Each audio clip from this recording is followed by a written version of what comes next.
McCarthy is a talented actress, a fierce activist, and she's also an author.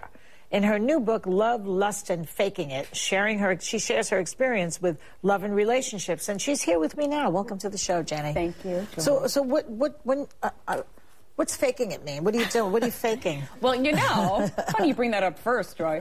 I'm not really necessarily talking about orgasms, but I do have something to say about those in a moment. But the faking it part is about how women start off relationships kind of in that honeymoon phase of like, everything's so funny, and you're loving football, and you know, you're fine with his mother, and then cut to 2 years later and you hate the bitch, and so I'm trying to teach women, you know, and I'm teaching myself also this, that when you enter a new relationship, start off being your authentic self, you know, say it like it is, leave it all on the table, here I am. Well, how many women would actually get married if they did that? You know what? I think there might be some longevity to it, because I think in those first 2 years that we're faking it, and the guy goes, oh my God, you're a dream, you're everything I wanted, I love you. Then we start getting resentment, going, you know what?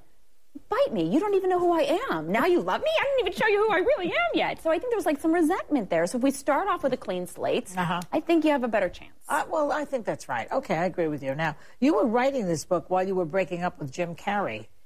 Right? Well, the way you say it, it sounds like I was doing the breaking up. So let me be political and say, you know, it was mutual. It was mutual. But yes, during the time we were going through our breakup, I signed the deal just before the breakup to do this book. And, you know, I'm writing it going like, oh my God. Because no matter whose decision it is, there's still a grieving period. You're still upset. You're still it's horrible. It's really hard. It's the worst. It is. But you know what I realized? How long were you married? I was never married, but we dated 5 years. Oh, same thing. Yes, exactly. We lived together, so it's like you're getting married. But, you know, and I realized sometimes you have to go through painful experiences, whether it be health, like my son, or relationships, in order to kind of find lessons in it and maybe teach other people what you learn. That's right. But did you come clean with Jim when you first met him, like you said before? Did you fake it with him? No, I was completely a phony baloney.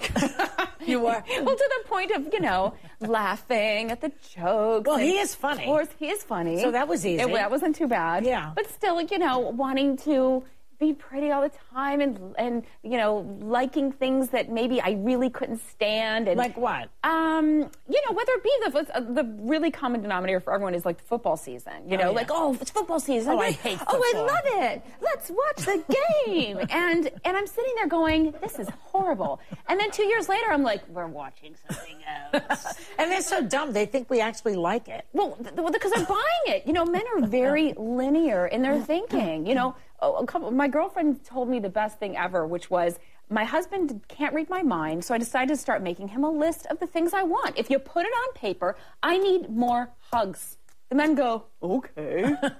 You know, and they need that. I think it does help. So. Well, you know, I want to ask you, you know, very funny yourself, and your husband, your boyfriend was very funny, and still is, Jim Carrey.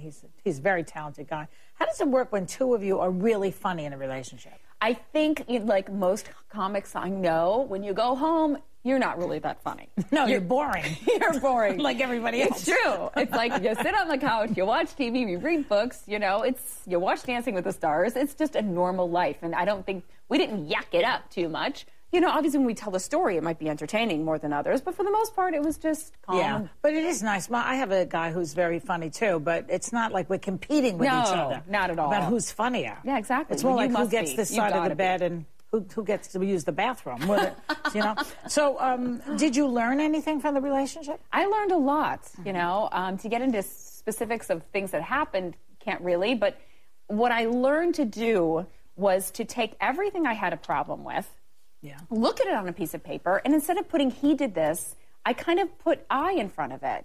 And start to look at all those things that, you know, we blame our partners for. And I turned it on myself. Oh, and that is so true. It's so true. And it was unbelievable, because I said to myself, I'm not screwing up anymore. I'm going to do this right. And I think you kind of repeat the same type of relationships with a different package if you don't look back and learn the lesson. The blame list goes right here. Otherwise, you will never move on. Forget it. I totally agree with that. Now, you were a celebrity couple.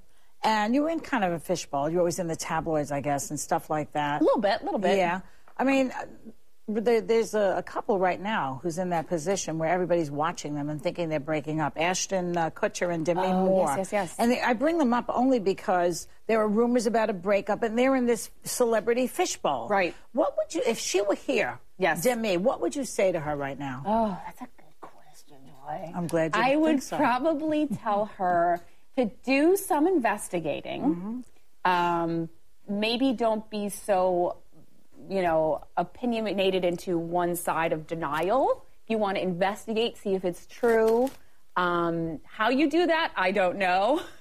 But then I would look at myself and go, let me reevaluate this relationship if it is true. Do I hang in there? Do I leave? I mean, I'm not caught up to the latest scandal, but there seems to be so many people talking about it, and I know the magazines wouldn't go as far as to say the things they are without having some proof. Oh, especially People magazine. Which I is know. So I would tell her to just kind of keep digging myself. Well, she's a little bit older than him. Right. A lot older, actually. And maybe that's an issue. Has that ever been an issue for you? Well, yeah. I mean, I dated a man when I was 21. He was 50. What? Yes, Joy, for like 4 years. Can we say pedophile? He might have been 45, but I stayed with him for 4 years, so he turned 50. 50? What were you so attracted to? A man who was 50 when you were 21? I just came out from Chicago. I got on Singled Out, and it was like a crazy train. It was what I call like my prime time of like the Jessica Simpson train, everyone that goes through that wagon of fame so quickly. And he, to me, was kind of a balancing stick. I didn't want to go out and party. I didn't want to go hit the clubs. I wanted to focus on my career. And I thought, this old guy only wants to sit home and play Wheel of Fortune. So what happened then? So we had a great relationship. 4 years we played Scrabble. I stayed home. I stayed out of the tabloids. And then, we kind of looked at each other and said thank you. And he was an awesome guy. I'm still friendly with him. And is he in a home now? Yeah. Okay. Tell me about your sexual awakening as a Catholic schoolgirl. Oh, my There's something God. about a teddy bear. What is that? Okay, well, I grew up, Irish Catholic, all-girl Catholic school. And Where? In Southside Chicago. And masturbation was considered, evil. You will burn in hell, or you go blind or deaf, one of the two. And my friends were all talking about it, and I was too terrified to even try, but there was a story in my book, that's why I'm talking about this. I had a teddy bear named Tubby, and he got caught in a certain position while I was trying to shut the window in bed, and Tubby made something spectacular happen in my body. And I was like, oh my God, Tubby, you are very naughty. And I thought, okay, I won't burn in hell. Tubby's going to burn in hell. So it was his fault as we continued our relationship. The problem was, after a few years, I came home from school one day, and my mom had sold Tubby in a garage sale. And I'm like, oh my God. The poor bastard that bought that teddy bear. Oh my goodness. So Tubby's out there probably drinking and smoking, going, you should see the places I've been. Oh, the places I've been. Okay, one more question. Let's see. Okay. I like that you're honest about, shall we wait? Okay, we'll come back in a minute with this question. We'll be back with Jenny McCarthy in just a minute.